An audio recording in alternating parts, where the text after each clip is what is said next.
Hi ఈరోజు లైవ్లో ఏం జరగబోతుందో అయితే చూద్దాము. ఇప్పుడే రీతుకి సీక్రెట్ టాస్క్ అనేది ఇచ్చారు. అంటే ఆ టాస్క్ కూడా ఏంది అంటే పక్కన ఉన్న సీక్రెట్స్ కనుక్కోవాలి. పోయింది మేబీ ఫెయిల్ అవుతుందని అనుకుంటున్నా. ఆల్రెడీ ఇమ్మాన్యుయల్ కనిపెట్టేశాడు. ఏంటి సీక్రెట్ టాస్కా అన్నట్టు అడిగేశాడు. మేబీ ఫెయిల్ అవుతుందో ఏమో, అంటే ఎప్పుడు అడగంది వాడు పిలిచిన లైఫ్లో ఎవరున్నారు, నీ లైఫ్లో ఇంపార్టెంట్ ఏంది అని చెప్పంటుండట. ఆల్రెడీ ఆమె లోపలికి వెళ్ళొచ్చింది కదా, బిగ్ బాస్ దగ్గరికి పోయేసి వచ్చింది కదా, అదే కన్స్ట్రక్షన్ రూమ్కి పోయి వచ్చింది కదా, అందుకే వీళ్ళందరికీ డౌట్ లాగా ఉంది. ఇకపోతే ఇంకా అందరూ మెచ్చే టాస్క్ అయితే ఒకటి జరుగుతుందని తెలుస్తుంది. అదేంటంటే యాపిల్ కోసుకునే దగ్గర టాస్క్. అది సాయంత్రం జరుగుతుంది అనుకుంటా. అది కెప్టెన్సీ టాస్క్. లాస్ట్ ప్రతి సంవత్సరం ఇది జరుగుతూనే ఉంటుంది కదా. యాపిల్ కోసుకునే దగ్గర కొట్లాడుకుంటారు, అది దాచిపెట్టుకునే దగ్గర కొట్లాడుకుంటారు.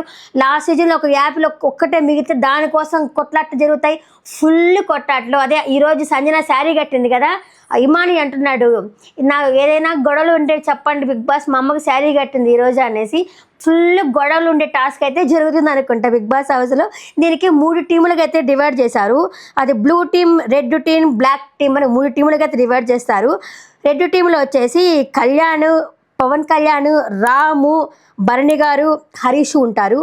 అలాగే బ్లూ టీంలో వచ్చేసి సుమన్ శెట్టి, తనూజ, సంజన, ప్రియా, ఇమ్మాన్యుయల్ ఉంటారు. అలాగే బ్లాక్ టీంలో వచ్చేసి ఫ్లోరా సైని, శ్రీజ, రీతు ఉంటారు. బ్లాక్ టీంలో 3 ఉన్నారు. బ్లూ టీంలో 1 2 3 4 5 మంది ఉన్నారు. రెడ్ టీంలో 1 2 3 4 5 ఉన్నారు. దీంట్లో రెడ్ టీంలో ఉన్న వాళ్ళంతా మగపిల్లకాయలే, మంచి జిమ్ బాడీలో ఉన్నారు. సో అవి ఒకవేళ బిగ్ బాసే పెట్టాడో లేకపోతే వీళ్ళే పెట్టుకున్నారో తెలియదు, కానీ ఫుల్ గొడవలు ఉన్న టాస్కే, మంచి కాంట్రవర్సీ, మంచి గొడవలు అవుతాయి ఈ టాస్క్ అనిపిస్తుంది.